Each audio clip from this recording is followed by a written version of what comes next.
salve, ouvintes e ouvintes do podcast do lado esquerdo do muro do Conexão Israel. Estamos de volta a mais uma semana. Eu, Marcos Lorenstein e João Miragaia. Fala aí, João. Fala, Marquinhos, beleza? Tudo tranquilo, na boa. Aquele não tradicional domingo, 10 para as 10 da noite. É isso aí, os ouvintes vão receber esse episódio aí no forno total, no forno da gravação, no forno da edição. Aquela coisa, a gente está gravando agora no domingão, gente. No domingão, é isso aí. Não conseguimos gravar no final de semana por motivo de férias. Eu estava de férias, teve um final de semana prolongado. Cheguei hoje e estamos gravando, 10 para as 10 da noite. E é isso. Vamos então passar já para o nosso próximo bloco, porque acreditem, ouvintes, a última semana foi da pesada por aqui. Bom, gente, começando aí o primeiro bloco, temos que tratar aí das questões da política israelense essa semana. Não teria como deixar de ser diferente, até porque o golpe do sistema judiciário do governo Netanyahu avançou mais um pouco nessa semana. Mas antes disso, antes da gente tocar nesse assunto, João, vamos falar um pouco aí da saúde do Netanyahu. O primeiro-ministro deu um susto aí em todo mundo, foi internado, disse que não era nada, mas no final das contas botou um marca-passo ali, hein, cara? Quem é que tá controlando o marca-passo do Netanyahu, hein, cara? Pois é, cara, essa história do marca-passo é impressionante, né? O jornalista Chaim Levinson, do Haaretz, da rádio 103 FM aqui, ele estava debatendo com um outro jornalista no rádio, que ele falou: qual é a necessidade de Netanyahu mentir sobre o estado de saúde dele? E o cara: como é que sabe que ele está mentindo? Você é médico agora? Então vamos agora consultar o doutor. Aí ele falou: olha só, presta atenção. O Netanyahu, ele fez um passeio na região do Kinneret, né? Para quem conhece o mapa de Israel, é na parte nordeste do país. Ele estava a caminho dessa casa em Cesareia, que está na parte noroeste do país, digamos assim, entre o centro e noroeste, e aí ele teria desmaiado, né, por desidratação. E aí tem um hospital bem próximo a Cesareia, que é onde fica a casa do Netanyahu, a residência privada dele, né, que fica na cidade de Hedera, que fica aí a 10 minutos de onde ele mora. E ele foi levado até o hospital Tel HaShomer, que fica em Ramat Gan, que é um dos 3 melhores hospitais de Israel, né, e que tem o melhor departamento de cardiologia do país. E aí você começa a levantar dúvida, porque se o cara desmaiou por uma desidratação, por que ele foi levado até o hospital Tel HaShomer, né? E aí ele disse: não, foi só uma desidratação, meu médico trabalha aqui, ele queria me ver e tal, e blá, blá, blá. E o Chaim Levinson falou: o que é? Ele tem que mostrar que ele é forte, que um cara de 73 anos não pode ter problema de coração, não pode ter alguma fraqueza, enfim. E ele apareceu, gravou o vídeo, mas foi liberado no dia seguinte. Agora, quem que tem um desmaio por desidratação é liberado no dia seguinte? E aí alguns jornalistas conseguiram algumas informações, viram que ele fez exames cardíacos, cardiológicos, né? E que, enfim, uma simples desidratação que obviamente, com o calor que estava fazendo em Israel agora, finalmente melhorou um pouquinho. Não que não esteja calor, tá calor pra caramba, mas estava um troço surreal. Mas, enfim, óbvio que quem não bebe suficiente água, que anda muito ali, está suscetível a ter desidratação. E um dos efeitos da desidratação pode ser a baixa de pressão e que você desmaie. Só que a questão é que, em geral, você se recupera rápido. É natural que você faça exames, né? Eu, uma vez na vida, desmaiei por desidratação e fui no hospital, fui no médico fazer exames, né? Eu não tenho 73 anos, mas, enfim, o cara foi internado até o dia seguinte. Ele é primeiro-ministro, né? O primeiro-ministro não fica internado por qualquer coisa. E aí passa uma semana, e o Netanyahu é levado às pressas para o hospital e ele coloca um marca-passo. Para quem marca-passo geralmente são quem tem, que o coração não está conseguindo suprir toda a carga que o corpo necessita. Ele está batendo mais fraco que o normal, ele não está conseguindo dar conta. E aí o desmaio do Netanyahu, ele tem muita possibilidade de que ele tem relação com a fraqueza do coração dele. O marca-passo, ele ajuda o coração a bater mais rápido. Ele tem algumas restrições, né? Quem tem marca-passo não pode passar por raio-x, por exemplo, mas, enfim, não pode fazer tanto esforço físico, ele pode fazer esportes, ele pode fazer caminhada. O Netanyahu é uma pessoa que cuida da própria saúde, ele se alimenta bem, ele faz caminhada, né? Dizem que ele sempre, nas primeiras conversas que ele tem com qualquer pessoa, ele sempre pergunta como é que está a saúde, se a pessoa está se cuidando.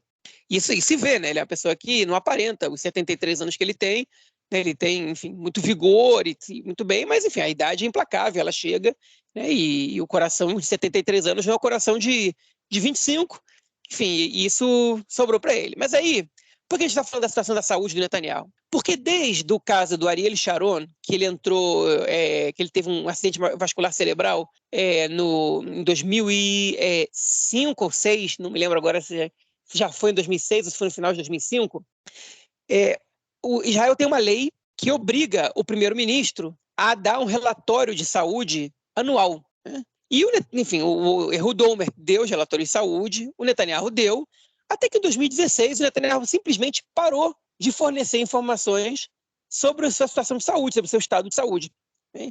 E não deu mais.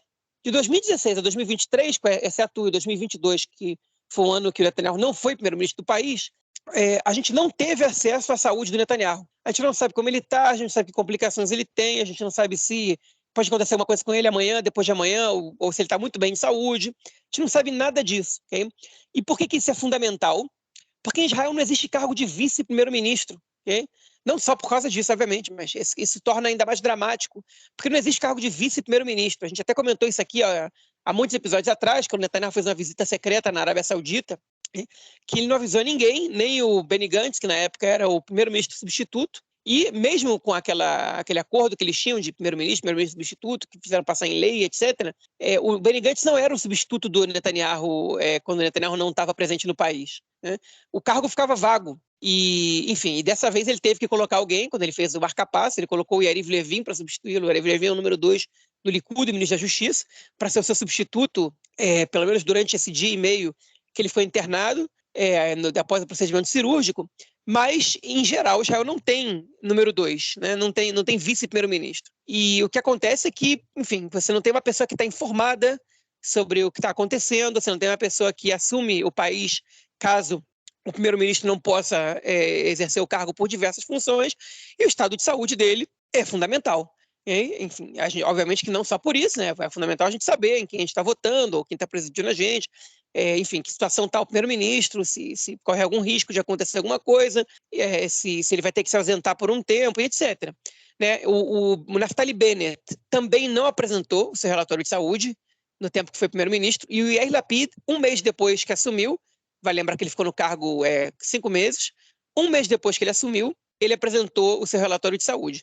Foi o único primeiro-ministro que fez isso, foi a única vez que o primeiro-ministro fez isso, de 2016 até o ano atual. Então o Netanyahu está descumprindo a lei, porque é lei. Ele é obrigado a apresentar os relatórios de saúde, ele está descumprindo a lei e está mentindo para a população, né? Foi só uma desidratação e tal, estou forte como nunca, e o médico falou, o Netanyahu está bem e tal.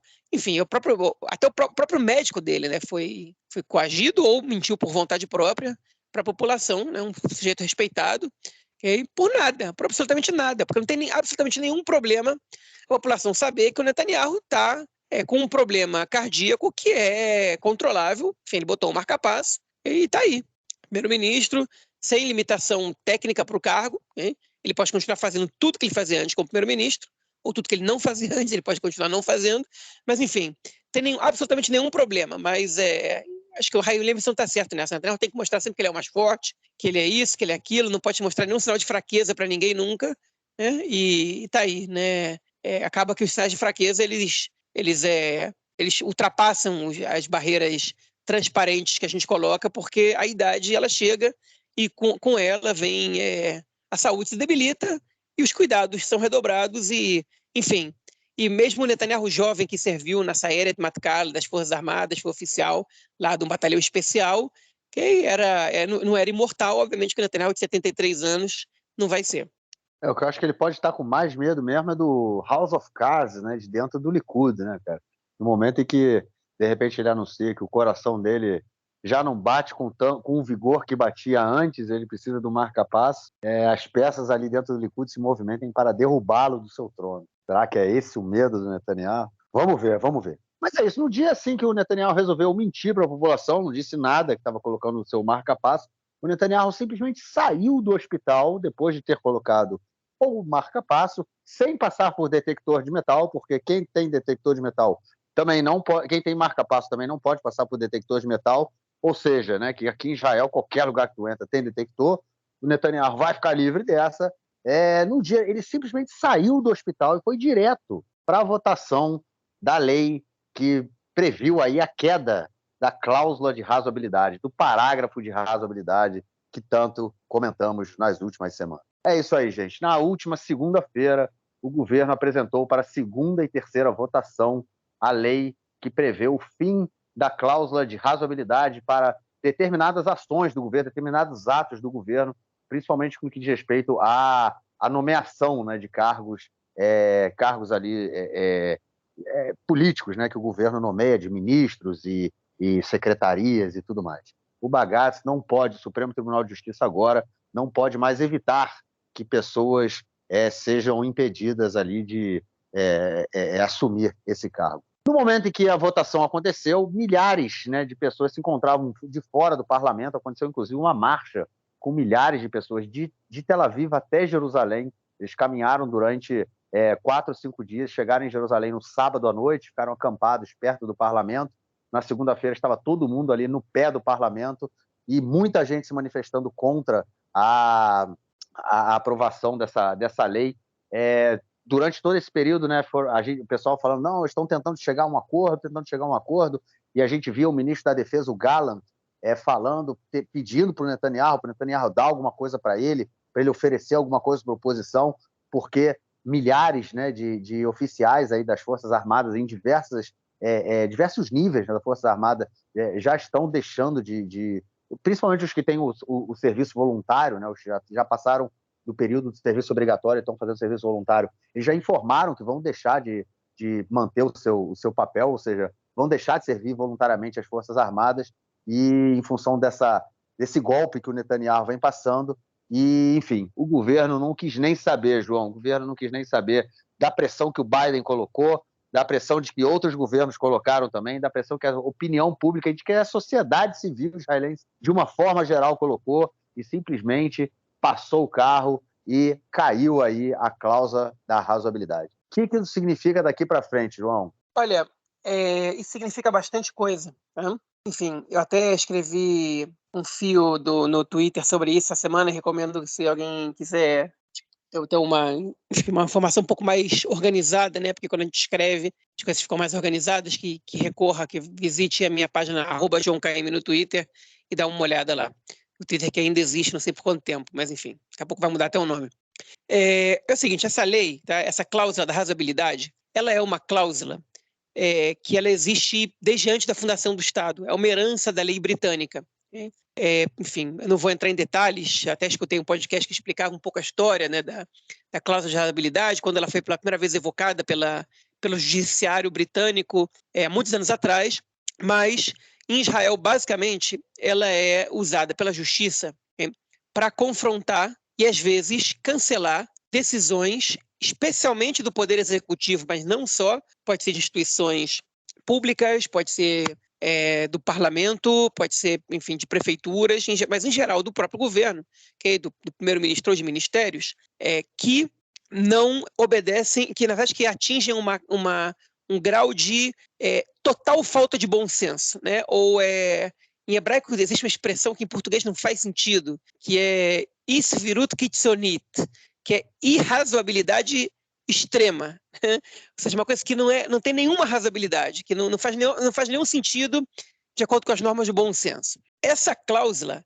até os anos 80, até final dos anos 80, ela foi muito poucas vezes evocada pela Suprema Corte de Justiça em Israel, pelo judiciário como um todo, porque, em geral, né, as decisões, elas não atingem o grau bizarro que é essa isvirut kitzonit, essa irrazoabilidade extrema. O que aconteceu é que nos anos 80, e principalmente nos anos 90, quando houve a Revolução Constitucional, a Revolução Jurídica Constitucional em Israel, né, organizada pelo ex-presidente da Suprema Corte, Aaron Barak, esse princípio da razoabilidade, ele começou a ser aplicado em questões que não eram tão extremas. Né? Todas as vezes que a Suprema Corte, na verdade, chegava à conclusão, né, que o governo, especialmente o governo, vamos transformar, na verdade, vamos colocar áreas políticas nessa questão, porque é onde ela é mais importante mesmo. Toda vez que o governo tomava uma decisão que, sem considerar todos os aspectos envolvidos, a Suprema Corte começou a debater se essas decisões eram razoáveis ou não. Por exemplo, o governo decidiu, de alguma maneira, não sei, aumentar em 200% os impostos sobre, sei lá, o valor agregado. Okay? E se essa decisão foi tomada sem consultar o corpo técnico do governo, por exemplo, a Suprema Corte poderia vetar essa decisão do governo. Por quê? Porque o governo não escutou todos os lados envolvidos e lados que têm uma importância singular nessa decisão. Né? Se, por exemplo, durante a corona, o governo de Israel tivesse, não sei, vamos supor, vetado uma lei que a Knesset tivesse aprovado uma lei que está proibido o uso de máscaras em lugares fechados, né? Que vai contra a adesão de todo o corpo técnico e contra o interesse da população, a Suprema Corte vetaria usando a cláusula da razoabilidade. Okay? Enfim, porque durante a corona era um consenso entre os cientistas de que o uso de máscara ele ajudava a disseminar o vírus durante a pandemia. Né? Enfim, então, nesse tipo de situação, quando a Suprema Corte considerava que nem todas as partes envolvidas e interessadas eram consultadas, então ela poderia, eram consultadas, eram escutadas no caso, ela poderia vetar a lei. Né?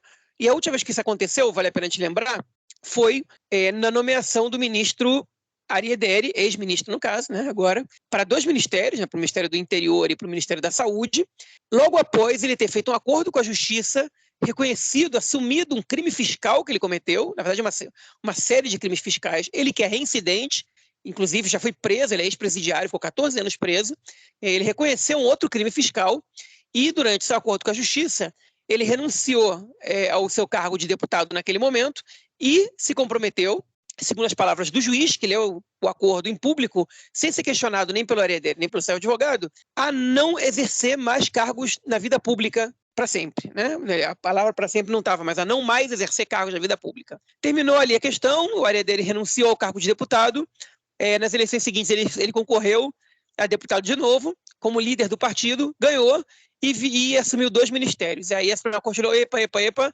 isso aí é um caso de irrazoabilidade extrema. E eles fizeram uma sessão e votaram 10 votos a favor dele não ser empossado ministro e uma abstenção.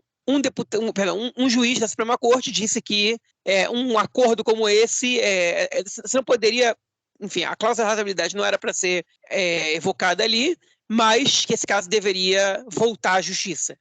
Enfim, esse foi um caso de razoabilidade extrema. E um caso que não é de razoabilidade extrema, um caso que é dos que começaram a ser julgados a partir dos anos 80 e 90, era o que a Suprema Corte estava prestes a decidir agora, que era determinar que o ministro da Justiça, o Yariv Levin, convocasse a comissão nomeadora de juízes, uma vez que Israel passa por uma situação de déficit de juízes bastante acentuada, são mais de 100 juízes a menos do que o país necessita.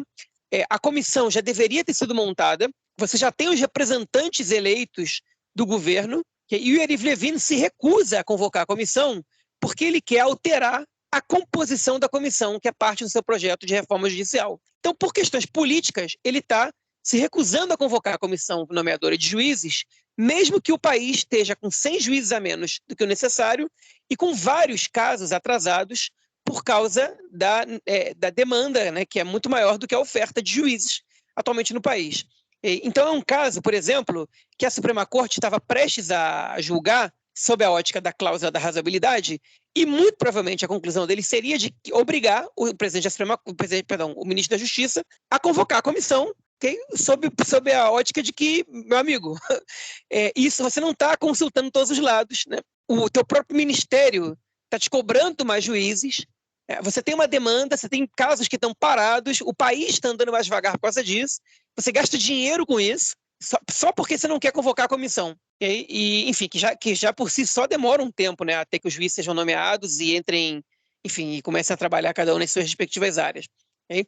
Então, essa cláusula ela foi barrada pela Knesset essa semana. E o texto que barra essa cláusula era o pior possível, porque ele anula totalmente a possibilidade da cláusula da razoabilidade ser evocada. Isso não quer dizer, isso é importante a gente falar agora, que a Suprema Corte de Justiça não pode vetar, passar por cima, considerar inconstitucionais decisões do governo, como muitos órgãos de imprensa no Brasil estão falando por aí. Não foi isso que aconteceu, pelo menos por enquanto. A Suprema Corte ela continua tendo poder de vetar leis aprovadas pela Knesset por considerá-las inconstitucionais, okay? Ou seja, que vão em contra leis básicas, enfim, que são 12 ou 13, que são as leis que têm valor superior às outras, as quais não se pode, enfim, não se pode sobrepujar. Mas uma das ferramentas que a Suprema Corte tinha para poder, enfim, obrigar o governo a tomar decisões razoáveis e coerentes enfim, por exemplo, escutar o corpo técnico, ela foi revogada, ok? Isso é problemático. É problemático porque se amanhã o ministro da Defesa decide que ele não vai fazer um julgamento, que ele não vai fazer uma investigação sobre supostos crimes cometidos por algum soldado, okay? ou por um comandante, ou pelo exército de maneira geral, a Suprema Corte não tem como obrigar o exército a investigar, ou a polícia a investigar esse tipo de caso, okay? Porque ela não tem mais essa cláusula. Você tem outros mecanismos na justiça? Certamente tem. Eu não sou jurista, eu conheço muito pouco para poder falar sobre isso, que é o nosso amigo Marcelo Treisman, que provavelmente daqui a pouco vai voltar a comentar aqui para poder avaliar um pouco quais vão ser os caminhos possíveis institucionais da Suprema Corte para poder driblar essa ausência da cláusula da razoabilidade, mas enfim, segundo ele, a Suprema Corte tem vários outros mecanismos para poder intervir em decisões do governo que sejam absurdas, que sejam ilegais não do ponto de vista, não ilegais, ilegítimas, ou enfim, ou qualquer coisa que seja, mas que não, enfim, mas que eles vão ter que dançar um pouquinho e possivelmente não vão ser todas as decisões do governo que a Suprema Corte as mesmas, pelo menos, ou todas as que antes poderiam ser reavaliadas e vetadas, porque mesmo que haja outras ferramentas, elas dificilmente vão abarcar toda essa gama de opções que a cláusula da razoabilidade abarcava. Então isso é uma questão bastante problemática, né? É a primeira lei da reforma que passa, okay? Passou com 64 votos a 0, porque na terceira votação a oposição, já percebendo que nenhum membro do governo ia trair, né, a votação da coalizão, eles se retiraram da Knesset para enfim, simbolicamente mostrar que eles não vão corroborar uma decisão aprovada, né, uma decisão ilegítima aprovada. Então, se vocês querem aprovar isso, vocês entendam que a gente não vai ser parte desse jogo sujo, isso não vai falar a nossa língua, mas, enfim, o que aconteceu no final das contas foi que a lei foi aprovada e ela, depois de 10 dias, entra em vigor, ou seja, nos próximos dias ela vai estar entrando em vigor, okay? E a Suprema Corte ela recebeu já várias apelações, dezenas de apelações, para que cancele a lei.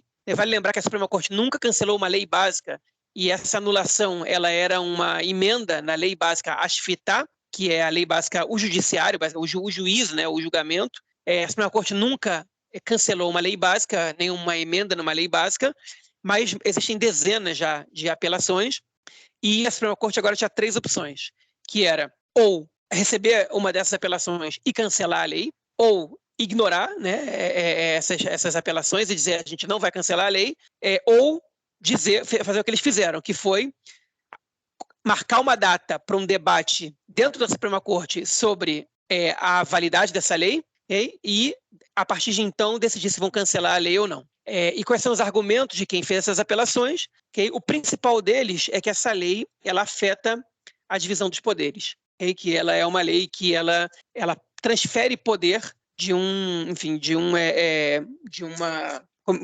poder para o outro, né? Ela transfere, na verdade, aqui em hebraico você tem 2 palavras, né? Ela transfere uma samhut, que é como se fosse uma soberania, né?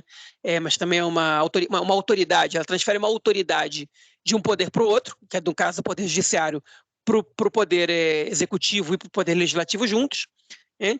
E, enfim, e passa por cima das regras do jogo, que interfere no princípio de divisão dos poderes. Agora a gente vai ter que ver o que a Suprema Corte vai decidir. E vale a pena sempre a gente lembrar que as decisões da Suprema Corte, nesses casos, elas são decisões políticas, né? Não tem como você afastar a política das decisões judiciais, no caso, quando você chega nessa situação. Que a Suprema Corte ela sabe que se ela, por exemplo, passar por cima dessa lei, ela vai criar um conflito civil. E se ela não passar também, né? E eles vão ter que pesar as consequências políticas de cancelar essa lei ou não. E isso, enfim, se insere totalmente na situação de enfim, de tensão social que a gente vive em Israel atualmente. Que é, se ficar o bicho pega, se correr o bicho come. E a Suprema Corte, óbvio que eu prefiro que a Suprema Corte vete essa lei, porque isso dá para um governo muito perigoso poderes que de jeito nenhum eu quero que eles tenham, mas a gente sabe que as consequências de eles vetarem essa lei, elas podem a longo prazo ser ruins, porque, por exemplo, o governo pode querer aprovar outras leis e você acaba um pouco com o teu cacife, né? Você vai começar a vetar todas as leis a partir de agora, dessa reforma, e aí você cria uma situação de conflito constante com o governo que pode terminar mal, né? Mas, enfim, isso são cenas dos próximos capítulos. O capítulo atual, ele é de filme de terror. É realmente muito preocupante, né, esse início essa aprovação, né? Na verdade, você falou que é a primeira lei que foi aprovada, eles também tinham aprovado uma outra lei anteriormente, que era a lei que impede que o Netanyahu seja afastado do cargo por questão de doença, né? Como aconteceu com Ariel Sharon, né? É a lei da Quando vacância. a da vacância, exatamente. Já aprovaram essa também em terceira votação. E são todas leis que desde o início, né, a gente comentou isso, que leis que o objetivo de aprová-las é afastar, além de retirar poder do sistema judiciário, é também, de certa forma, evitar que o Netanyahu seja julgado, seja preso, né? Acho que tem essa questão aí que é muito central nessa história toda e toda essa discussão que vem sendo feita em torno das leis. E no momento em que caiu essa lei aí, agora que eles aprovaram essa semana, a lei da razoabilidade, a cláusula da razoabilidade, o Likud apresentou uma lei, mas eles retiraram, né, só fazendo um comentário, eles apresentaram uma lei que tinha como objetivo dividir a função da Conselheira Geral do Estado, né? Ou seja, ela passaria a ter funções diferentes, e aí ela não poderia frear, porque ela é a primeira barreira que o governo recebe, que o governo tem, quando eles querem aprovar uma lei, né? Ela fala assim, essa lei pode entrar em choque com outra lei básica, e aí ela já informa o governo que essa lei pode ser freada, né, pelo bagaço, pelo Supremo Tribunal de Justiça. Então, eles queriam apresentar uma lei para dividir a função dessa conselheira, para ela não ter esse poder, né, de frear a lei antes de que ela chegue, não de frear, né, mas de aconselhar ao governo de que essa lei não vai passar pelo Supremo. Então, eles apresentaram isso, mas, enfim, também mais uma questão muito polêmica, eles retiraram imediatamente, não sei, na verdade, qual foi o objetivo de apresentar, mas, enfim, é realmente bem assustador. E aí, João, entrando aí enfim, foi aprovada essa lei, a gente teve aí várias consequências, a gente teve já uma consequência direta, que foi, mais uma vez, agências de crédito, né, elas dão notas aí e começam a se posicionar, falando que Israel está colocando a sua economia em risco e está perdendo, né, a sua credibilidade aí no mercado, e também as pessoas foram para as ruas e as manifestações acontecem a todo vapor, e se por um lado o cidadão israelense não está aceitando essa reforma, ela tem, como é que eles chamam aqui? Shitat salame, né? A técnica do salame. Eles vão passando agora uma lei de cada vez, né? É isso que eles querem fazer. Eles não estão apresentando a reforma de uma vez só, eles estão apresentando uma lei de cada vez e testando, né, a população. Enfim, e a população foi para a rua e a violência também da polícia tem sido cada vez mais forte. A gente teve cenas aí de violência sem nenhum sentido, né, por parte da polícia contra manifestantes, tanto em Jerusalém quanto em Tel Aviv. E ontem, no último sábado, pela 30ª semana, dessa vez chegamos aí a mais de 200 mil pessoas por todo o país, e também foi o recorde, eu acho, ali em Tel Aviv, né, o pessoal que vai na manifestação de Tel Aviv. E aí, cara, que essas consequências, como é que o país vai enfrentar isso daqui para frente, cara? Cara, tudo isso é muito difícil a gente entender o que vai acontecer a médio, curto e longo prazo, né? Vale a pena a gente lembrar que há 2 anos a gente teve um conflito com a faixa de Gaza que respingou muito em todos os lugares do país. E na Cisjordânia, a gente teve linchamento interno em Israel e apedrejamento. E teve gente que morava perto de cidade árabe que ficou 1 mês sem conseguir sair dessa cidade com medo de passar pelas estradas, e as pessoas falando que o país nunca mais ia voltar a ser o que ele era antes, ou que ia demorar anos para curar essas feridas, e 2, 3 meses depois já vai tudo normal, igual antes, como se tivesse acontecido nada. Então não dá para a gente saber de que maneira a gente vai sair disso aqui. Mas, enfim, o presente não é bom. E, enfim, isso é tipo triste quando a gente constata isso, né? Agora, o que eu quero colocar, principalmente, são as barreiras que o governo está derrubando, né? Os muros que o governo está derrubando, com a maneira como eles estão lidando com a situação. Porque eu digo, além de você propor uma reforma que muda as regras do jogo sem amplo consenso, porque basicamente o que você está fazendo é uma mudança constitucional com maioria simples, né? Que nenhum país razoável do mundo isso acontece. Mas além do país, além do governo estar fazendo isso, estão e o governo também está comprando uma briga com setores da sociedade que, enfim, que na verdade com a maioria da população, né? E com setores que não estão dispostos a permitir que isso aconteça, né? Como a gente tem visto e tem falado aqui todas as semanas sobre os oficiais da reserva que estão se recusando a servir o exército, que, enfim, que já são mais de 10 mil os que estão aí nessa situação, vários já se recusaram. Hoje mesmo saiu uma notícia de que a gente está tendo um atraso de 5% do tempo de formação dos pilotos, porque parte dos pilotos veteranos que tem que treinar os novos pilotos já não estão se apresentando, né? Enfim, a gente tem uma quantidade muito grande de oficiais que estão se recusando a servir, a gente tem, enfim, a nota de crédito de Israel vai descer, né? Alguns economistas dizem que a gente vai começar a sentir no nosso bolso, em muito pouco tempo, de todas as famílias em Israel, na verdade, as consequências desse golpe em curso, né? Enfim, tudo isso está acontecendo, a gente está vendo a violência explodir, daqui a pouco a gente vai falar sobre a reação dos grupos, dos inimigos de Israel, sobre o que está acontecendo, né? Um deles foi o Hassan Nasrallah, do Hezbollah, que disse que foi o dia mais escuro da entidade sionista durante toda a história, enfim, e que tudo isso está acontecendo. E a gente recebe a informação, hoje a gente tinha esse rumor, e hoje a informação foi confirmada, de que o Netanyahu recebeu uma carta do Ramatkal, que é o nome em hebraico, a sigla em hebraico do chefe do Estado-Maior das Forças Armadas, às vésperas da votação, dando um relatório de segurança, onde ele afirmava, ele mostrava para o Netanyahu o perigo para a segurança de Israel, que é essa lei passar e essa reforma continuar em curso. O Netanyahu, o que ele deveria fazer como primeiro-ministro numa situação como essa? Ele deveria convocar o gabinete de segurança e deveria convocar o líder da oposição e dar para eles essas informações. E debater com o gabinete de segurança essas informações e dar um feedback para o líder da oposição. Sendo elas secretas ou não, no caso não eram exatamente... A informação especificamente, a gente não tem acesso a tudo, mas a gente sabe que existe essa conclusão e ela não é secreta, né? O Netanyahu ele não só não convocou essa comissão, obviamente que ele também não consultou o Yair Lapid, como ele foi irritado com o chefe das Forças Armadas por ter emitido esse parecer, esse relatório às vésperas da votação da lei.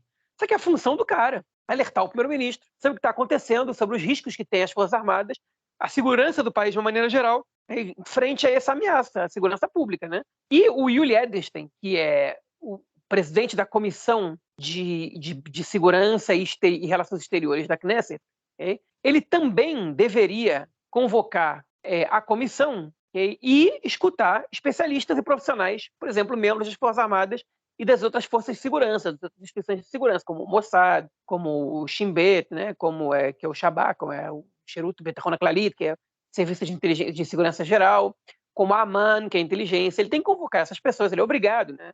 É a função dele, para que essas pessoas deem seu parecer sobre o que pode acontecer. E ele adiou a convocação da comissão justamente para não ter que levar essas pessoas e que se torne público o que eles não querem que se torne público, que é que os principais chefes das forças de segurança do país, eles estão muito receosos, para dizer o mínimo, com o que pode acontecer com a segurança no meio desse golpe em curso, com ameaças gigantescas de pessoas que não querem servir, etc.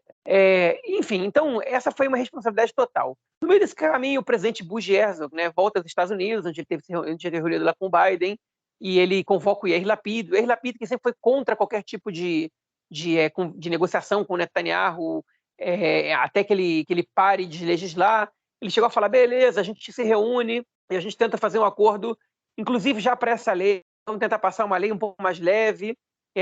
E ele, depois de algumas negociações, ele falou, olha, com esse governo não tem o que falar, não tem com quem falar, enfim, não tem o que fazer. Com esse governo não dá, tipo, a única coisa que tem que fazer é derrubar esse governo, porque com eles não tem conversa. E se retirou. Enfim, e aí o presidente também parece que ficou bastante chateado com essa situação, e aparentemente, né, que às vésperas da lei ser aprovada, horas antes, o presidente, o chefe das Forças Armadas e o próprio ministro da Defesa, Yoav Gallant, ameaçaram renunciar aos seus postos. Alguma coisa aconteceu que nenhum dos três renunciou, okay? Mas parece que os três chegaram bem perto disso. Okay? E o Gallant, ele tentou convencer, de qualquer maneira, o governo, a coalizão, no caso, a moderar a lei, pelo menos. Para me dar uma coisa sequer, uma coisa, né? Mostra a leitura labial, mostra ele discutindo com o Yariv Levin, que é o ministro da Justiça, e o Netanyahu entre os dois, quieto, só escutando o Gallant gritando com o Levin balançando a cabeça negativamente, enfim. E eles não têm um acordo. E o Gallant, aparentemente, o que ele disse foi que ele pensou em renunciar, mas que ele decidiu que ele prefere mudar as coisas de dentro e ter receio de quem assumiria o lugar dele caso ele renuncie.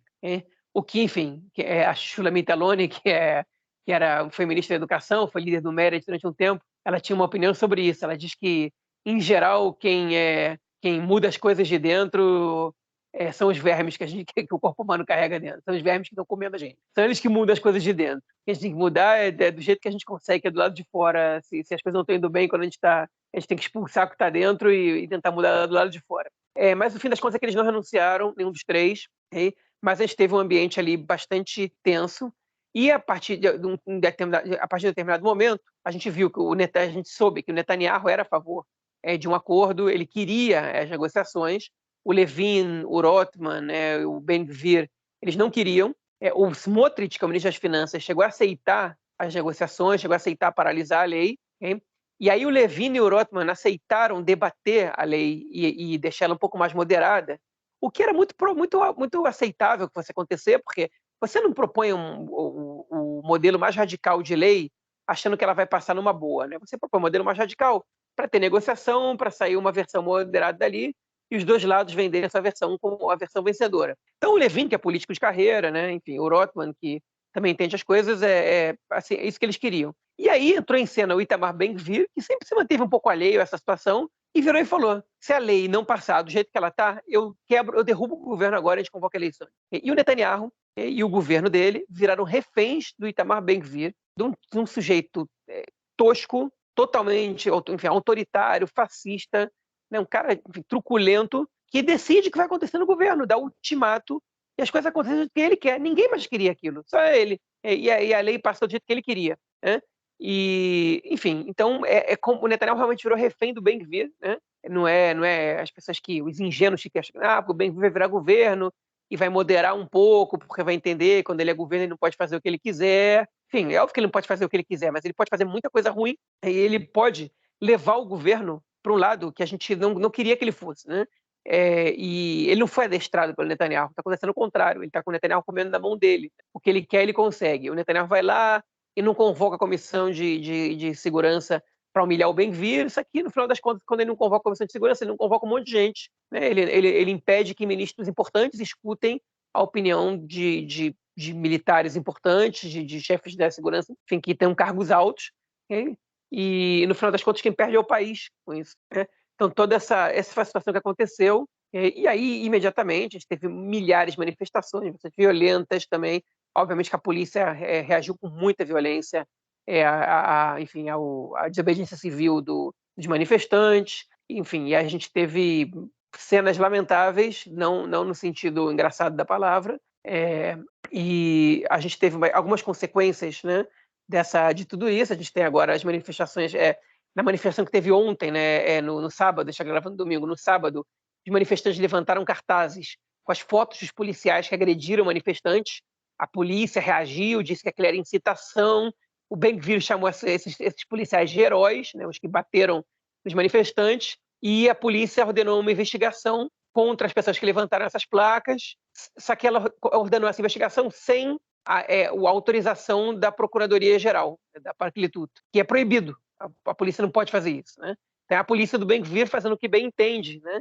Obviamente com ordens do Ben-Gvir, mesmo que seja ilegal. Enfim, mas outros resultados, as pesquisas apontam uma queda ainda maior, né, do bloco do Bibi, especialmente do Likud, tanto no canal 13 quanto no canal 12 foi isso, e alguns membros do Likud começaram a ameaçar não votar a favor da reforma daqui para frente, começaram a exigir um amplo acordo e, inclusive, sugeriram que o governo volte atrás na cláusula da razoabilidade, que cancele esse cancelamento de lei, né?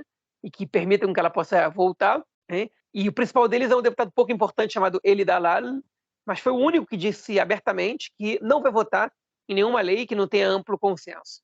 Mas outros parlamentares deixaram algumas mostras, né, de que não aceitam outro ultimato, como esse do Ben-Gvir, como, por exemplo, o caso do Yuli Edelstein, etc. Eles são um pouco críveis, na verdade, né? Porque eles têm medo das primárias, eles têm medo do Netanyahu, eles têm medo dos próprios eleitores do Likud. São um pouco críveis, mas isso mostra um pouco o termômetro do momento. Obviamente que eles querem acalmar as manifestações, que eles querem que os manifestantes fiquem um pouco mais otimistas e parem um pouco de ir para as ruas, mas também tem o lado de que eles querem... eles estão entendendo que, enfim, que eles estão colocando o país... Eles estão acendendo esse barril de pólvora e que não vale a pena, não vai valer a pena nem para eles. Então, a gente, enfim, se eles estão falando a verdade ou não, a gente não sabe.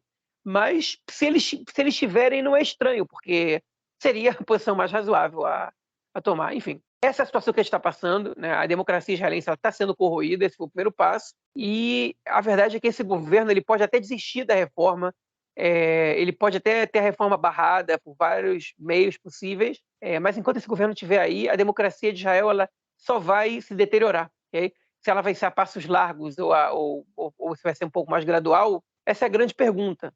Mas a deterioração é certa. É isso, realmente complicado a nossa realidade por aqui. Bom, vamos então à nossa próxima notícia do bloco para tratar de uma lei também que, enfim, na apresentação da última notícia eu falei que o Likud apresentou uma lei e retirou. E quem fez a mesma coisa também foi o Partido Judaísmo da Torá, e que apresentou uma lei, na verdade, que ela equiparava o estudo da Torá ao serviço militar, ou seja, o jovem ortodoxo que estuda a Torá ele estaria fazendo a mesma coisa que um jovem não ortodoxo, ou até mesmo um religioso também, mas que serve ao exército durante 3 anos. Sentiram que não ia ser muito bem recebido, até acredito pela própria base, pela própria coalizão, e retiraram a proposta. Mas, João, onde é que vai ficar esse país com tanta proposta sendo apresentada sem cláusula de razoabilidade?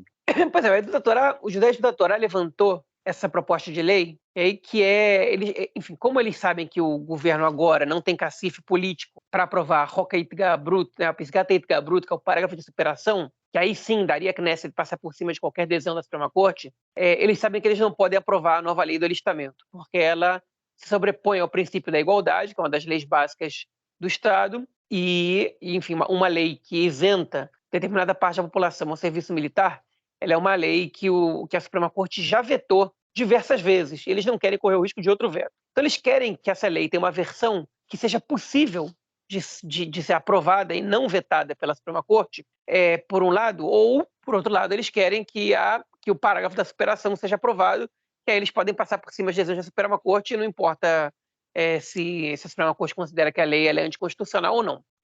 Mas, enquanto isso, eles não podem passar esse parágrafo da superação. Eles ainda não encontraram o texto adequado que a Suprema Corte não vai ter como vetar. Então, o que eles querem fazer é o seguinte, a decisão inteligente que alguns partidos que compõem os 10 da Torá tiveram foi escrever um projeto de lei que iguala praticamente o estudo da Torá, ou seja, o estudo do Pentateuco, ao serviço militar ou ao serviço nacional, né, que é uma opção para quem não serve o Exército, que são anos de voluntariado em instituições beneficentes, né?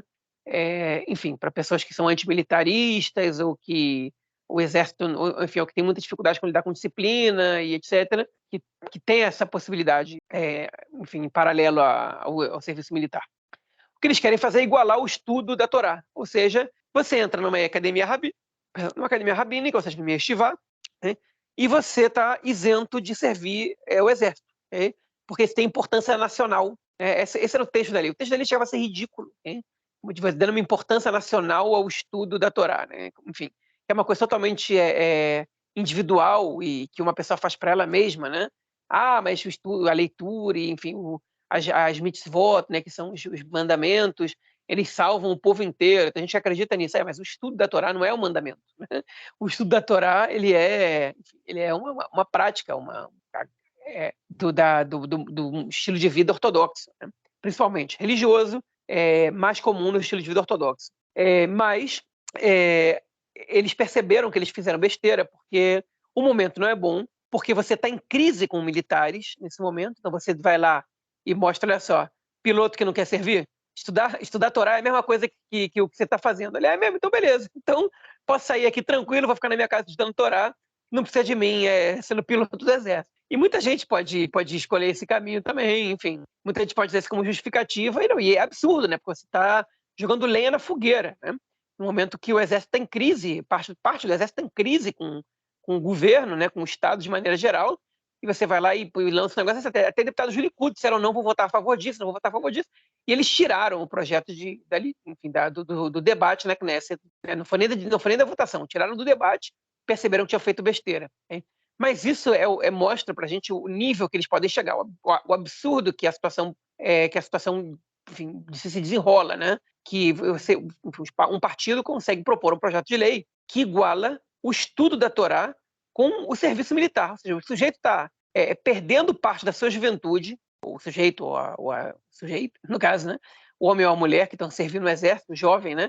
Perdendo uma parte importante da sua juventude, atrasando sua vida, atrasando seus estudos, deixando de viajar, deixando de curtir a vida, okay? Enfim, vivendo sobre um rígido sistema de disciplina, arriscando as suas vidas, okay? Para um sujeito vir e igualar o estudo da Torá a isso, né? É uma piada, uma brincadeira, é um cuspe na cara da população. E aí eles demoraram um pouco para o bom senso deles entrar em ação, e na verdade não entrou, né? Eles sofreram muita pressão para retirar essa lei do debate, mas retiraram pelo menos, porque alguém teve que dar uma lição de semancol aí neles, falar, olha só, meus amigos, vocês estão viajando, cancela esse debate aí, porque não dá, tipo, simplesmente não dá. E, enfim, retiraram. Agora vamos ver qual vai ser a nova posição criativa do Partido Judaísmo da Torá, o que eles vão sugerir da próxima vez, né, para poder tentar escapar do exército. É isso, o cara tentando dar golpe de tudo que é lado. Vamos então ao nosso próximo bloco para tratarmos de questões relacionadas à política externa esta semana. Bom, gente, vamos lá. A primeira notícia do bloco, o João deu uma pincelada nela, né, no último bloco, comentando aí, falando dos comentários do líder do Hezbollah no Líbano, o Nasrallah, que falou, enfim, colocou, sempre levanta a cabeça, né? Nesses momentos de crise ele sempre fala que o Israel vai se destruir por dentro, e ele, enfim, está acertando, né? Está dando aquele palpite, está sabendo ler a realidade, pelo menos a realidade que está sendo colocada no momento, ela vai muito nessa direção, e ele diz que Israel, né, que a entidade sionista, vai se destruir por dentro, enfim, vai chegar ao seu fim, e as peças no Oriente Médio vão se movimentando com toda essa crise que a gente está passando por aqui. Como é que fica a relação com os Estados Unidos também, cara? Muita crítica? Sim, teve muita crítica dos Estados Unidos. A União Europeia, né, diz que a relação com Israel ela tem a ver com os valores que os dois lados sustentam, se referindo à democracia, e que Israel deu um duro golpe para os valores democráticos de Israel. Os Estados Unidos são mais tímidos, okay? Agora, as frases de Nasrallah são espetaculares, né? Ele coloca, esse é o dia mais terrível da história da entidade sionista. Alguns de seus cidadãos dizem que eles estão a ponto de um colapso, de uma ruptura e da ruína. Inshallah, né? Inshallah em árabe é que seja a vontade de Deus, tomara, né? Enfim, que ele entende o que está acontecendo em Israel, ele se informa do que está acontecendo aqui, ele sabe o que as pessoas dizem, né? E aqui, enfim, aí as pessoas podem perguntar, então por que ele não ataca Israel? Bom, porque ele não é burro, simplesmente porque ele não é burro.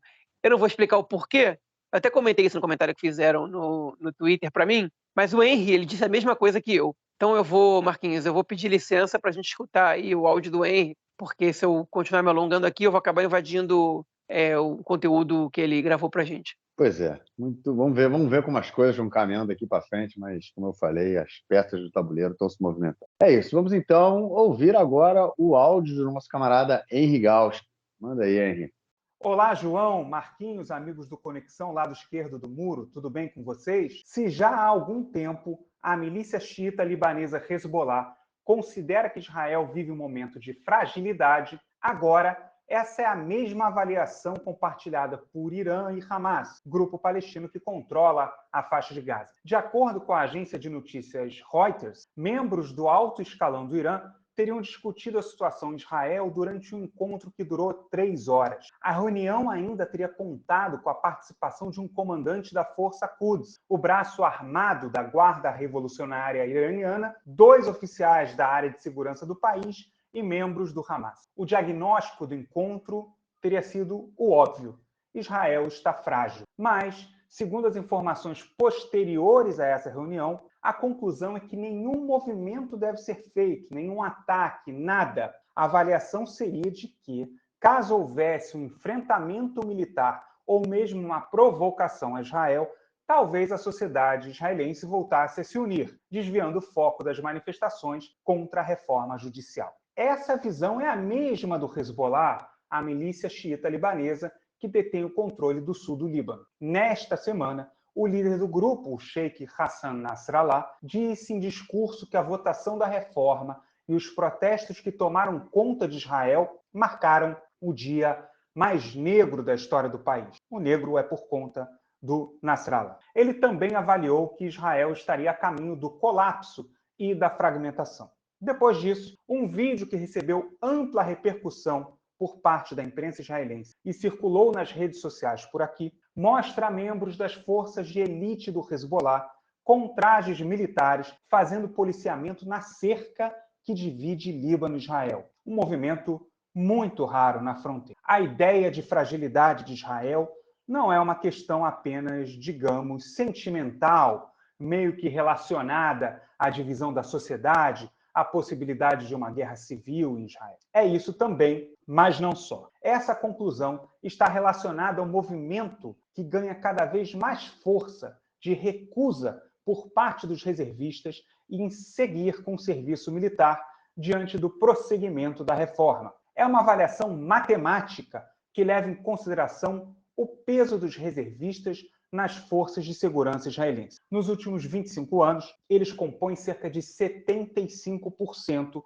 do total de soldados do Exército de Israel, de acordo com o estudo As Políticas de Reserva das Nações, uma análise comparativa de Richard Weitz, membro sênior e diretor do Centro de Análise Político-Militar no Instituto Hudson, em Washington, nos Estados Unidos. Os dados relativos ao tamanho das forças militares de Israel são mantidos em segredo. Mas o International Institute for Strategic Studies, baseado em Londres, estima que o exército de Israel, incluindo aí a Força Aérea e a Marinha, seja formado por 408 mil soldados entre membros ativos e reservistas. E esse é o ponto-chave e a grande contradição disso tudo. Se cada vez mais reservistas seguirem a tendência de se recusarem a servir, mais frágil estará Israel. E aí a coalizão de extrema-direita pode acabar sendo responsável por colocar o país numa inédita situação de fraqueza militar no Oriente Médio. E ninguém sabe o que pode acontecer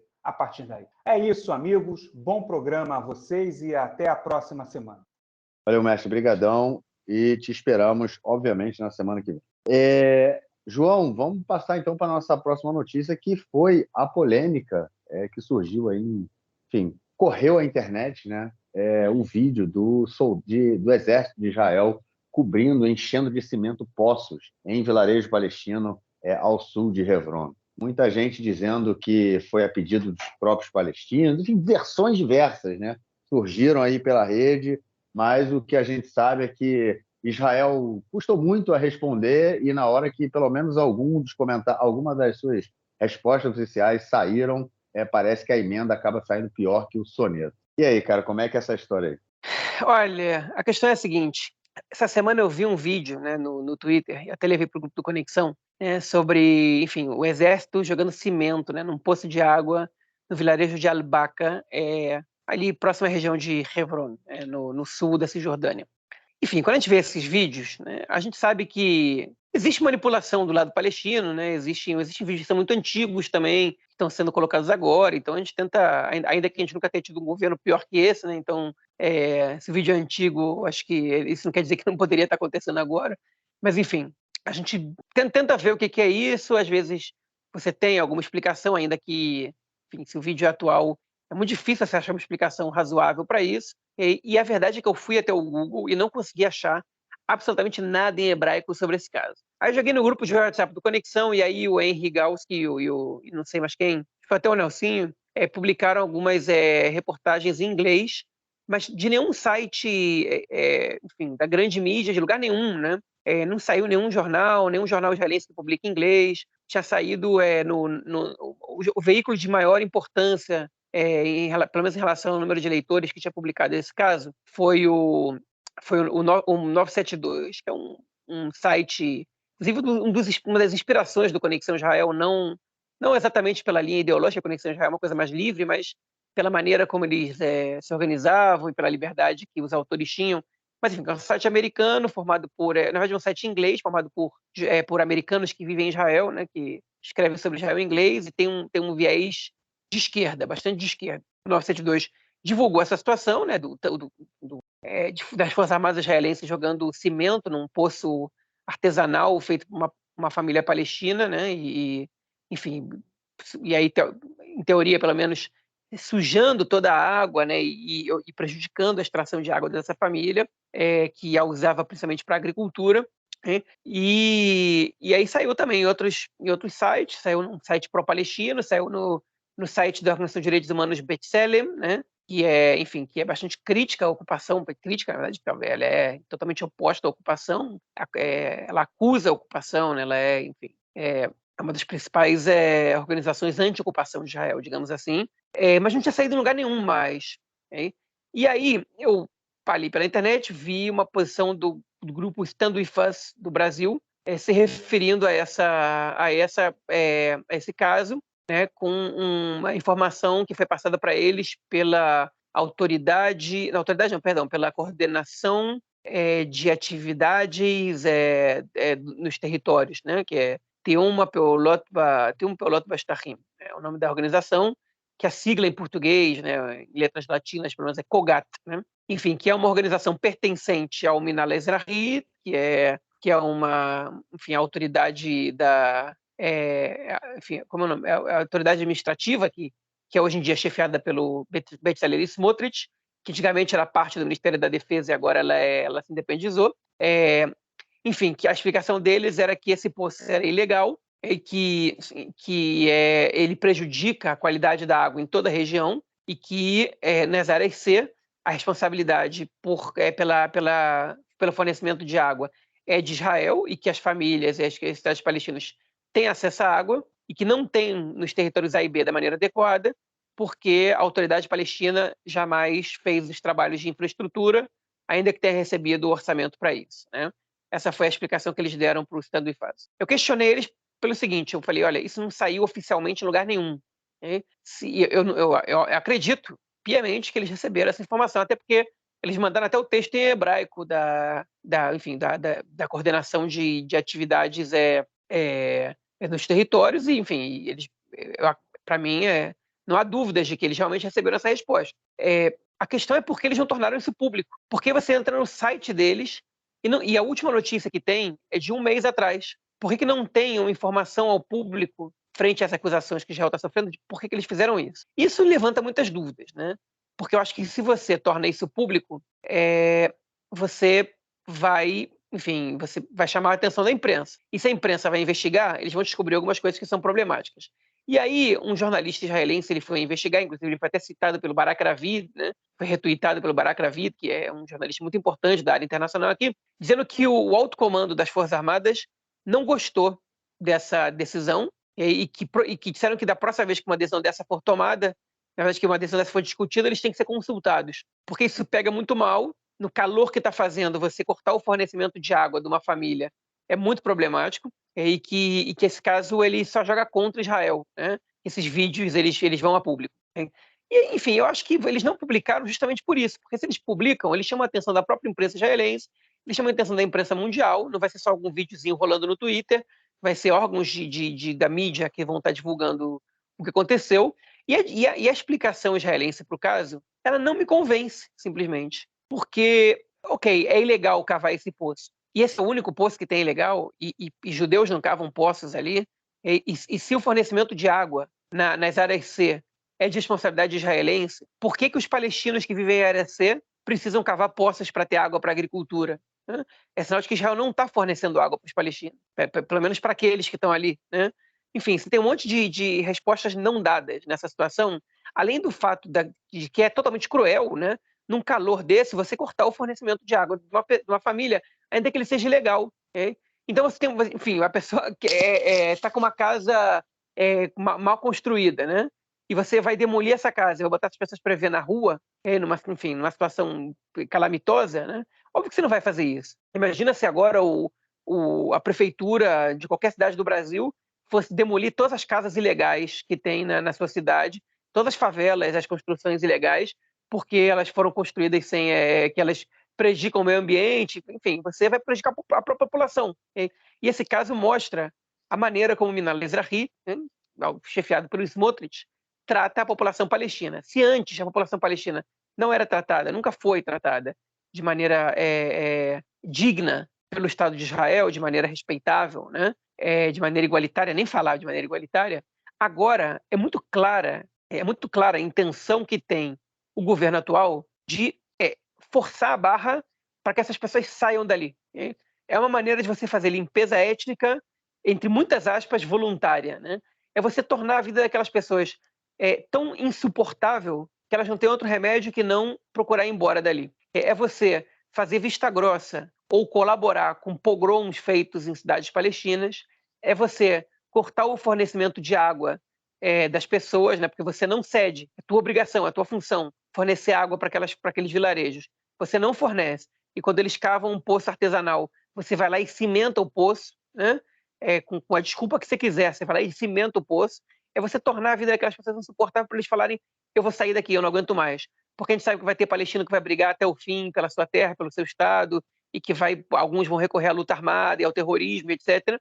Mas vão ter outros que vão falar: cara, eu só quero viver com a minha família, eu só quero poder respirar, eu só quero poder comer, eu só quero poder ter uma vida digna, ou minimamente digna. Okay? E aqui é impossível. Okay? Então, para mim, é muito claro, muito clara essa intenção, que é, enfim, absolutamente lamentável. Na mão do Smotrich, as coisas pioraram mais ainda, na mão do Smotrich, do Ben-Gvir, o que já era ruim, que a ocupação israelense já era uma atrocidade na época dos governos de esquerda. Hoje em dia ela é, enfim, uma covardia sem tamanho. Né? As pessoas comparam com o apartheid, enfim, não é que eu não chamo de apartheid porque eu não acho que tem semelhanças, né? E também não é porque não é legalmente justificável. É porque eu acho que a ocupação ela tem elementos que eles são ainda mais atrozes do que o apartheid. E aí você viver com regime de checkpoints, com tanques, enfim, ou com blindados do lado da tua casa, com soldados que podem invadir tua casa e revirar tudo no meio da madrugada, enfim, com soldados que cimentam o teu poço de água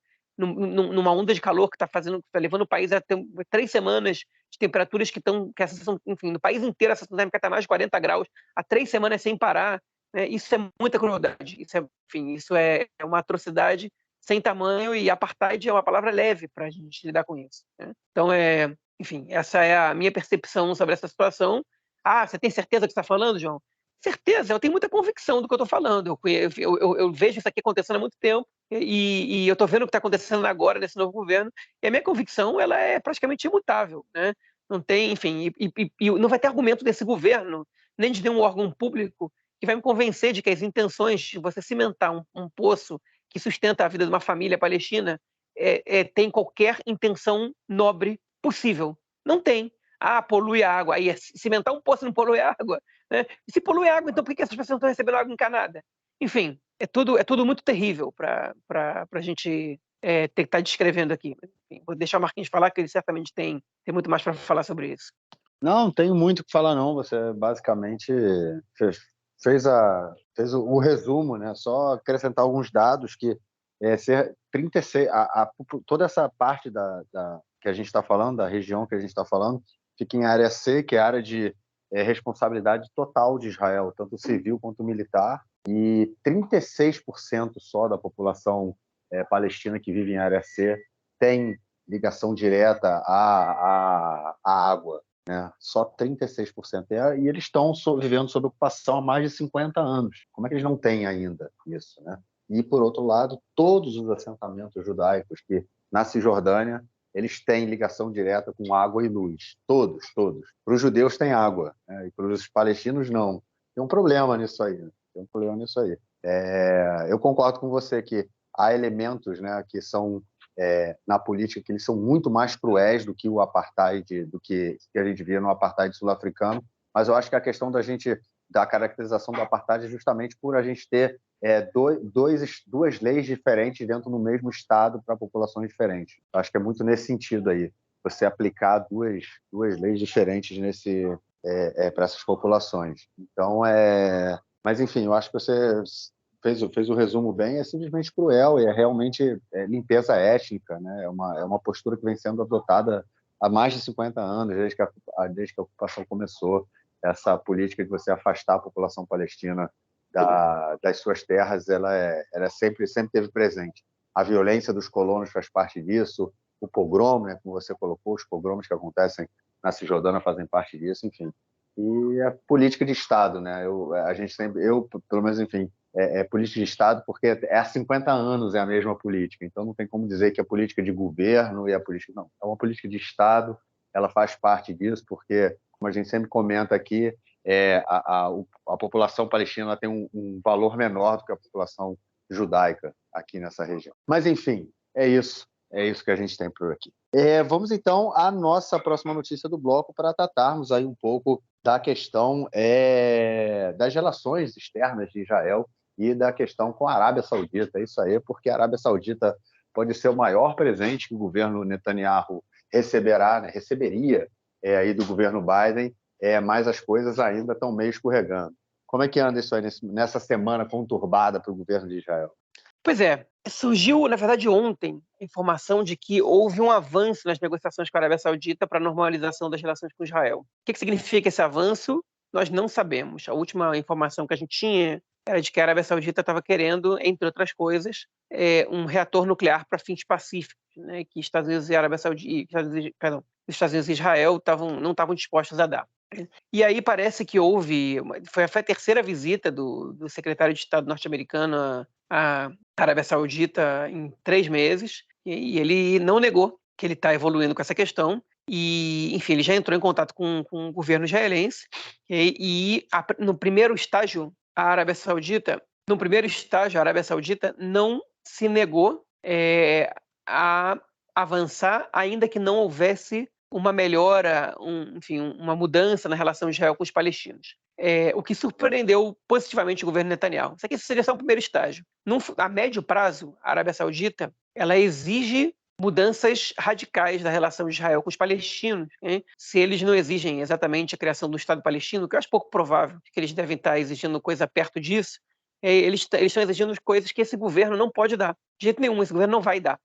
E aí o governo Biden sondou os partidos de oposição israelense, o Yesh Atid e a União Republicana, né? O Campo Republicano, não sei como é que a gente traduz exatamente, o Mahané Memlarti, para a possibilidade deles ingressarem no governo Netanyahu, se for para conseguir uma paz com a Arábia Saudita, uma vez que o Netanyahu não vai conseguir chegar a atender as exigências sauditas com esse governo atual. A resposta a gente não sabe qual foi, oficial.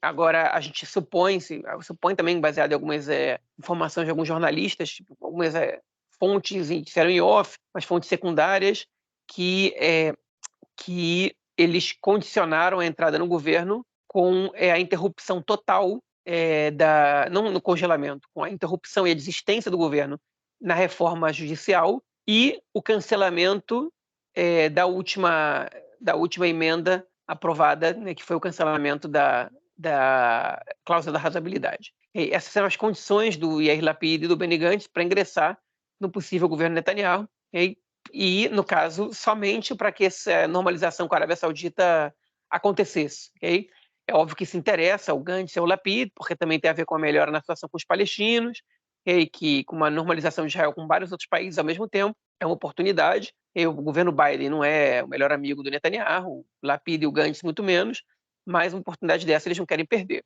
Né?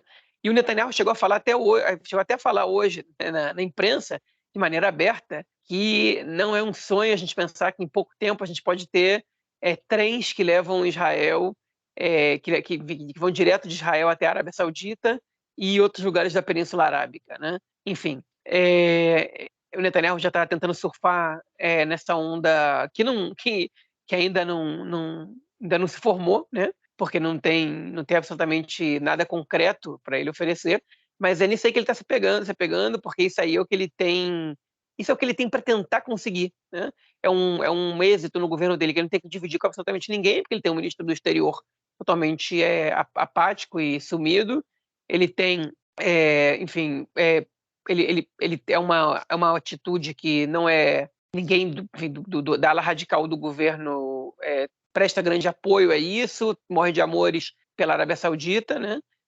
E, por outro lado, é um feito que a oposição gostaria de estar realizando. Então, é o feito para ele chamar de dele, e ele está tentando atingir isso de qualquer maneira possível, e mesmo nesse contexto, nesse ambiente que dificulta, parece que a oportunidade está aí, né? Então, o Netanyahu não quer desperdiçar essa oportunidade, e isso pode ser, a curto, médio prazo, o que vai fazer com que esse governo caia.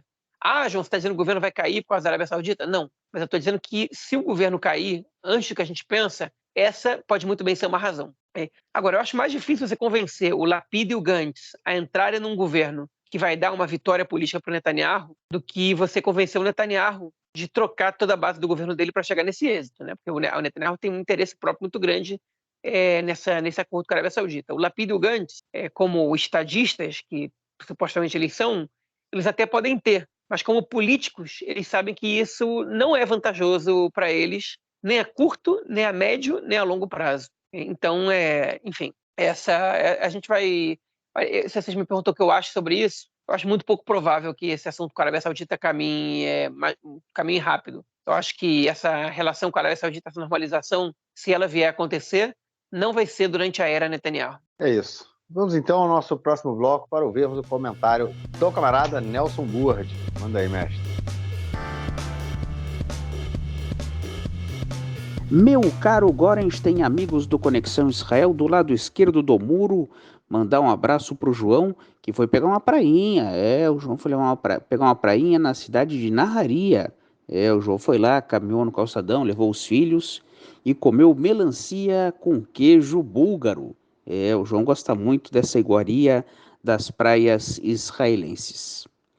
Gavia Toto, a Copa Toto, a abertura oficial da temporada 2023-2024 do futebol israelense. Na quinta-feira a gente teve um jogo, Hapoel Beersheva 1, Maccabi Tel Aviv meia dúzia, 6-1 para o Maccabi Tel Aviv, realmente um placar estrondoso e uma abertura de campeonato com pé esquerdo para o Hapoel Beersheva. Nós temos na sequência agora no final de semana, Hapoel Haifa contra o Bnei Sachrin, Maccabi Petach Tikva contra o Hapoel Petach Tikva, Hapoel Jerusalém contra o Hapoel Tel Aviv e o Maccabi Natânia contra o Hapoel Hedera. Essa é a primeira rodada. Depois a gente tem uma sequência na terça-feira, Ashdod contra o Maccabi Petach Tikva, Hapoel Petach Tikva, Hapoel Jerusalém, Maccabi Bnei Raine contra o Maccabi Natânia e o Hapoel Hedera contra o Hapoel Haifa e assim por diante. A Copa Toto seria o torneio início, não torneio início no modelo brasileiro, tudo num dia só, jogos curtos, mas seria a primeira fase, o primeiro campeonato, que é um campeonato mais curto, eliminatório, e a partir daí a Liga Israelense só começa no final de agosto. É isso aí, um grande abraço. Valeu, Nelson, brigadão, e estamos aí na semana que vem. João, algo mais a declarar ou a gente fica por aqui, cara? Não, podemos ficar por aqui.